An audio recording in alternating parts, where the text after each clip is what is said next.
Welcome back. Below Average Wild Camper, back out with me dad, Over the Hill Wild Camper. Check his channel out, he'll have a video of this as well. Anyway, Saturday the 11th, and it's about 7:15. Just finished work at 4 o'clock, picked my dad up, and we've drove in the van to Air Force National Trust car park, where we're stopping overnight in the car park.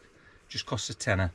It's like a trial. I think they finish it on the 20th of February, so you've missed your chance, I'm afraid. It's good though, isn't it? It is, yeah. Anyway. Not what I've seen of it. Aye. So we're staying overnight so we can crack on in the morning dead early, and the plan is we're going to drive to Glenriddin, leave the car in Glenriddin, get the Ullswater Steamer at the Howtown. Then we're going to go from Howtown up Hallin Fell, back down Hallin Fell, up I think Sleet Fell, High Dodd, then wild camp at Sleet Fell. That's the plan. Weather seems alright, doesn't it? Yeah, yeah. Right. So maybe misty in the morning, but so we'll see. So I'm not bore you any longer. So anyway, we're in the van, like I said. Dave's on the Beavertown. I'm on the fake beer, and we've got our tea on. So we've got some chicken curry from me mum, some rice on, and some like naan bread, homemade naan breads, warming up. So obviously the next time I see you, be in the morning, probably on the way to the ferry. Right, I wish you a good night. See you in the morning. Right, so we're on the boat as promised. Ullswater. It's the Ullswater Steamer. Yeah, the Western Bill. Right, and we're going from Glenriddin to Howtown. That's right. Had a decent night's sleep, didn't Not bad. Not too well. I did. I fell off my bed. You know, like in the camper van, you have your bed at the top. I fell off it and I've scratched on my arm and I bashed my leg. And that was without a drink. Aye. Teetotal. Anyway, I'm not going to do much. I'll film the journey and we'll speed it up because it'll be pretty boring. I'm sure you've seen this before. And, we'll start filming probably when we start doing the walk. Right, catch you in a bit.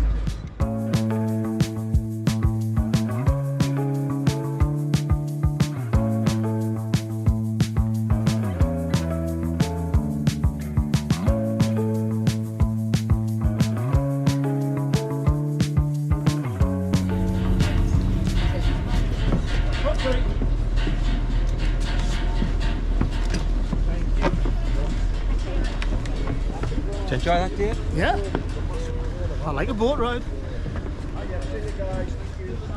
So just getting dropped off at Howtown. Now we're going to start the hike. Right, we're off the boat. Dave was just doing his boring bit about how he was being at bloody Howtown. I don't know if you've seen his videos. Anyway, watch his videos. I'll give you a history lesson. Anyway, there's the boat heading back to Glenriddin, I think. Oh, isn't it going to Curly Bridge now? Yeah, we're going up the Curly Bridge, I would have thought. Well, it's going the wrong way. Well, I think you wait till get in the middle of the lake and then turn right. Alright. Anyway, it's either going to Curly Bridge or back to Glenriddin. I suppose it depends what the timetable is. Anyway, we're on the beach and we're about to start the walk. I'm a bit nippy like being on that boat, are you? Aye, my hands are cold, but I think I'm not going to put my gloves on yet. Right, so like I said last night, we're going to go up Hallin Fell, back down Hallin Fell, up Sleet Fell, High Dodd, Sleet Fell, Wild Camp. But we'll be stopped for a bit lunch. Overcast, chilly, but it's not cold really, you know, in the grand scheme of things. So we'll get a show on the road, Davey? Yeah, let's get going. Okay. So that's Hallin Fell. Oh Dave, you've got to touch the top.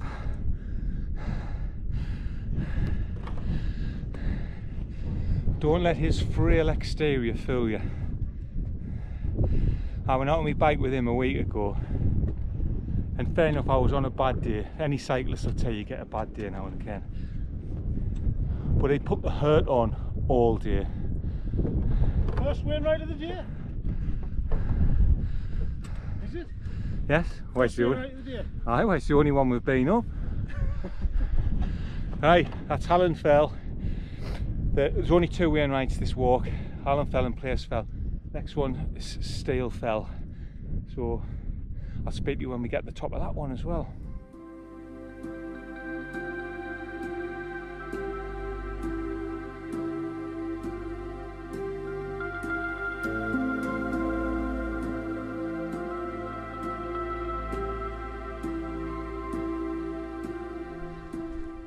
Right, we've just got to the top of Sleet Fell.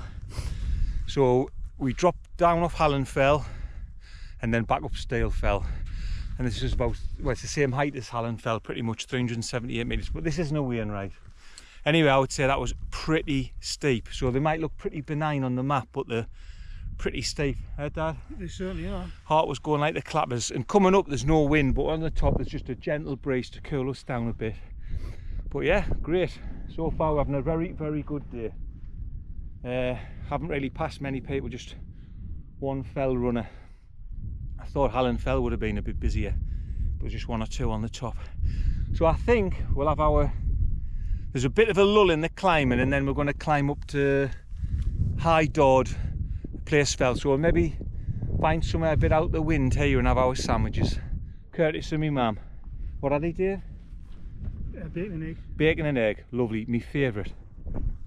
Right, anyway, we'll bring you back when we're at the top of High Dodd.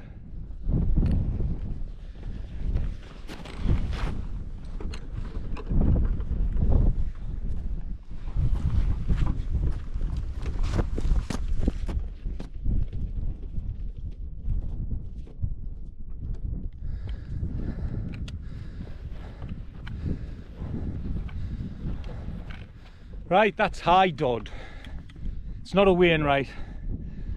It's not worthy of a Wainwright, apparently. So it's about one top coat colder up here, isn't it, Dave? Most certainly is. So during our lunch we found a nice little sheltered bit, but it's still a bit chilly. But up here, when you've got a bit of a breeze, it's cold. Mine, we've still only got our mid layer on, like. Anyway, High Dodd. Give you a little bit of a look at the view of Ullswater.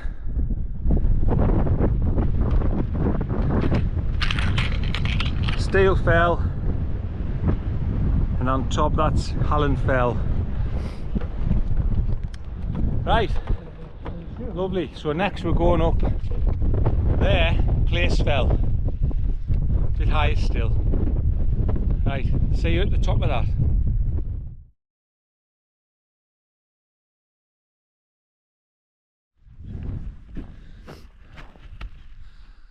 So that's the top of Sleet Fell. I've been telling you all the way along that was back there, that was Sleet Fell, it wasn't Sleet Fell. I bet all you Wainwriters were screwing, not that it's a Wainwright, aficionados were screaming at the screen, that's not Sleet Fell. No, Sleet Fell. Then High Dodd. Then Sleet Fell, which is where we intend to pitch, but it's it's very early. Wanted to give us plenty of time because of Dave. He's an old fella. Right, bring you back when I'm at the top.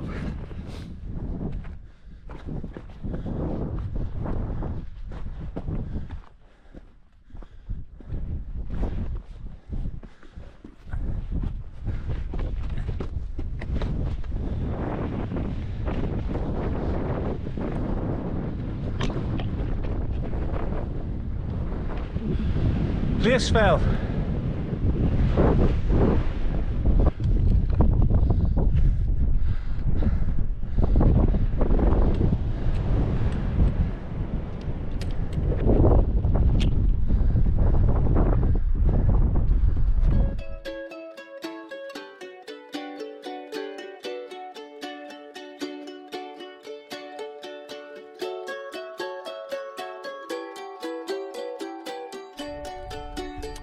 Right, so we made a decision and we've pitched after a bit wandering around. We've gone and got some more water from that body of water just off Sleet Fell, and as you can see, Sleet Fell's just above us. We're in a little kind of bowl because the wind is a southerly, so we wanted to be a bit sheltered, because we checked the forecast and have changed their mind again, and instead of being like 10 and 15 mile an hour winds, it's predicting like 20 gusting to 30 odd. So we thought we'd get in this little bowl and sheltered. So anyway, pitched.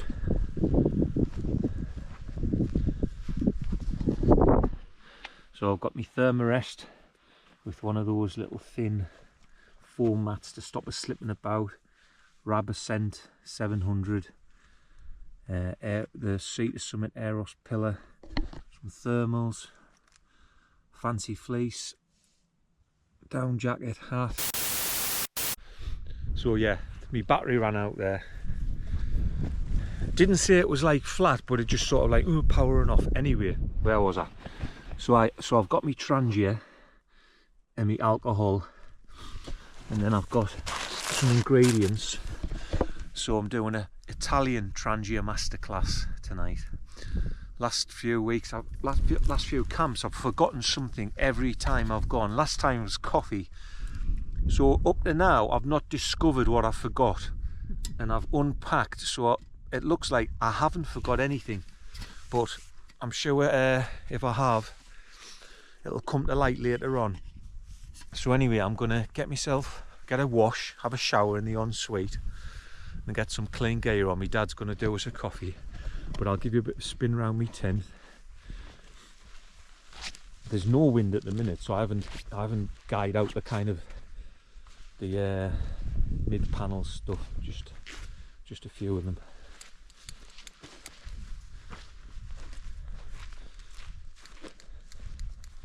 Here's my dad's Helm Compact 1. Pretty compact, but it's very popular, isn't it? Looks solid.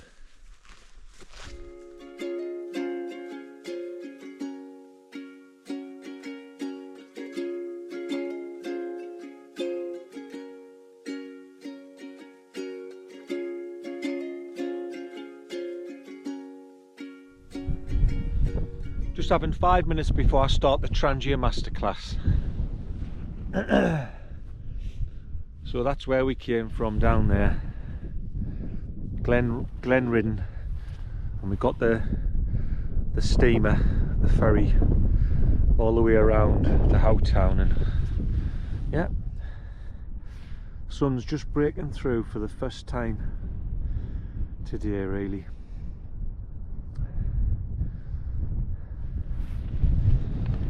And I'm getting cold. Are you? I don't feel cold, but it is cold. I've got plenty on, I think. I'm well done. Right, once we start the cooking, we'll bring you back.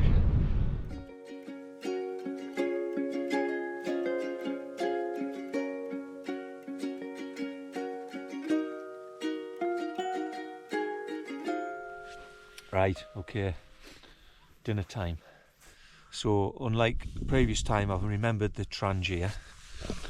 So I've got Dave sat here. We've decided to do it in the tent in my Duomid, just because we're protected from the wind and we can't find anywhere really flat to do it. So I'm going to make sausage fennel ragu with penne. So obviously we've got the Trangia. I'm just boiling it, boiling the kettle, just so we've got some hot water ready when we need the pasta. Bowl with penne in, some salt already. Bowl for the ragu. Sausage meat. Garlic. Fennel seeds. Sugar. Black pepper. Red wine vinegar. Olive oil. White wine.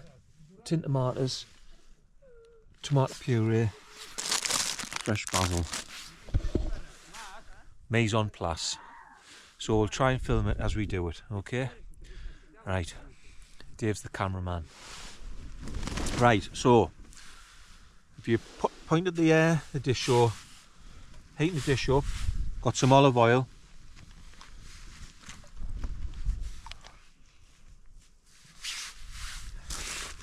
And then this is 6 pork sausages. I've basically took out the skin and broken up, so it's just the sausage meat really. And we'll just wait for them to sizzle. Okay, bring you back when they're sizzling. Right, so I've been cooking this sausage meat. It's taken a while to get going. The stove's not going very hot for some reason, but it's cooked anyway. So now I'm going to add some garlic, about 2 cloves of garlic crushed, and about 2 tablespoons of fennel seeds. But you don't have to worry too much about the amounts. Right, Dave's going to shine it on the pot now. So that's the sausage meat. So now I'm going to add some fennel seeds. And then, like I said, some garlic, which has been stinking the fridge out in the camper van. Quite considerably. Right, now we'll give that a bit of a swizz up, and then it should start smelling a bit more exotic. So I'm just cooking out the raw garlic flavour or smell before we move on to the next phase, which will bring you back then. Right, so I've cooked the raw flavour or the smell out of that garlic and the fennel seeds. It's starting to smell nice. So now I'm going to add maybe a tablespoon of tomato puree and then cook that out. So get that on the pot here. And whenever you use tomato puree in anything like this, it's important to cook it out a bit. So always add it before you put like the tin tomatoes in. And have you reminded your subscribers, Stephen, of your qualifications? Oh, you're referring to my NVQ level 1 in professional cooking? Well, yeah, that's what I was hoping you would tell. Well, obviously for my avid followers, they probably already know that I've got an NVQ level 1 in professional cooking. But for people who haven't watched my channel before, who are here just to see this Trangia Masterclass, well, that's the reason I'm quite good at this, is because I've got an NVQ level 1 in professional cooking from Gateshead College. It's a night class, it was great. Right, anyway, that's cooked out. So now I'm going to introduce some alcohol. So I've got a Chardonnay. I'd normally put the full bottle in. Oh, am I going to have to drink the rest? But I'm not going to, because this pan's not massively hot. So it's taking quite a long time to boil anything down. So I've put about, like, 2/3 of it in. But don't worry, it won't waste. So now we'll just let that reduce down to basically get rid of all of the liquid from the wine. So you're just left with the flavour. And we'll bring you back. Right, so we've boiled off most of that wine, and now we'll move on to the next phase, okay? So Dave's going to point his thing at this, his camera, not his thing. Right, so some chopped tomatoes. We're not going to need these all, like, but oh, you never guess what's going to happen there.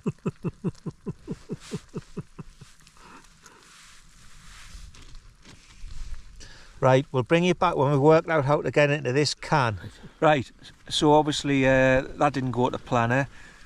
Bloody ring pulls. So my dad's used his Boy Scout knife. His Boy Scout knife, and he's hacked, I think that's what you would call it, hacked into it. Without cutting yourself. Without cutting his fingers off. Right, so if you point at this, so we don't really need all of these tin tomatoes. As you can see, the pot's pretty full.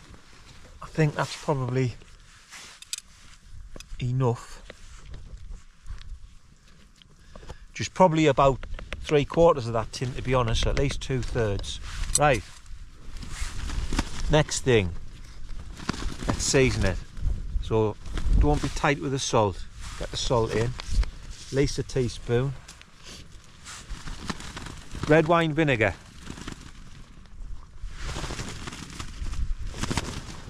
I've used maybe that much. And if you're ever using tin tomatoes and you're using vinegar, put sugar in as well. About that much, maybe 2 tablespoons in that. And then finally putting in some ground black pepper.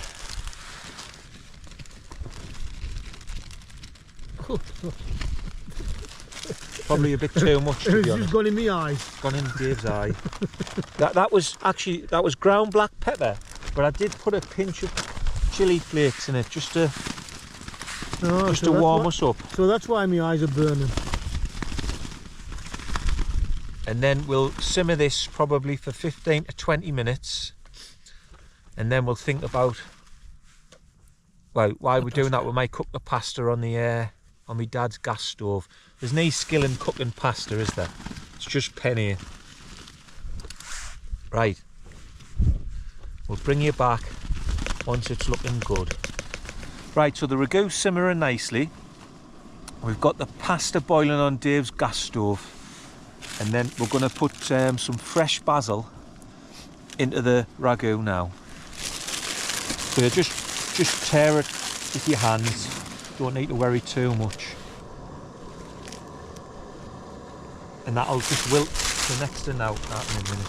Dave's just getting cramp. We're both getting cramp. In his leg. Right, Dave, just show the viewers what this looks like. Yeah. So that'll just continue simmering with the fresh basil in till the pasta's done, which I'd imagine will be about 12 minutes, something like that.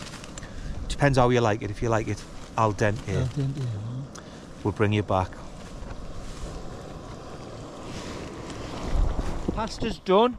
I've shared it out, Dave. Show them. Pasta's shared out 2 bowls. The ragu's looking good. So let's divvy it up. And there we have it. Penne with sausage fennel ragu. And we've got a bit of parmesan to go on the top.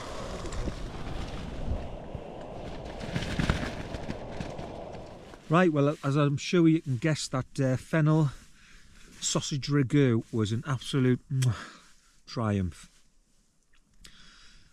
I must confess I had to cheat a little bit. I used my dad's gas burner just to cook the pasta, and I also used it just to sort of give the ragu a bit of a blast. My alcohol just seemed to be burning a bit cold, and I think what it is, I mix a bit of water in with it, and it's to stop the soot, and I think I've just been a bit overzealous with the water, so I'll have to be careful of that in the future. But yeah, really nice. Anyway, it's still early, like it's only 10 to 8, but to be honest, I'm freezing. It's obviously nowhere near as cold as my last couple of Lake District winter camps, but for some reason I just can't get warm tonight. So anyway, I'm getting into my tent. I've been out, just tightened all the guys up, and it's lovely and tight now. I'm not sure what the wind's going to do. Originally the forecast was very little wind. Now suddenly it says 30 odd gusts, so God knows. I don't think the weatherman knows. But anyway, I'm nice and tight as a drum. But I'm going to listen to some podcasts and hopefully get a bit of sleep at least anyway. So anyway, on that note, I'll wish you night God bless. Morning. Well, as per, pretty broken sleep. Cumulative, I reckon I got a canny few hours, but on and off, you know. So, canny windy as well, but yeah, because I just used the single pole setup. Much more stable, much less flapping about, but still windy. Anyway, not much to say this morning. I'm gonna just get myself turned round, get dressed, packed up, then we'll get back to the van, which is in Glenridden. So once I've got all the tent packed up, I'll bring you back. Right.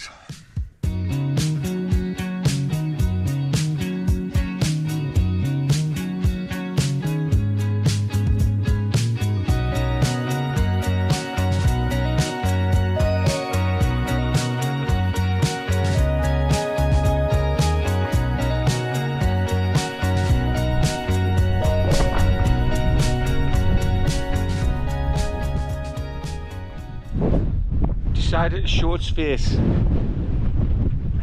So that's us, we're all packed up. Well, I'm packed up. You might just see Dave wrestling with his tent. So we cancelled breakfast because there wasn't enough gas in Dave's stove and I'd already packed my Trangia up. But anyway, it's dead early, so we'll get back to the van, find somewhere in Glenridden for a coffee and bite to eat, and then we'll get home. Really enjoyed that. So as I said, Hallin Fell, Sleet Fell, wild camp on Place Fell, back to Glenridden. Right, hope you've enjoyed that. We have. See you next time.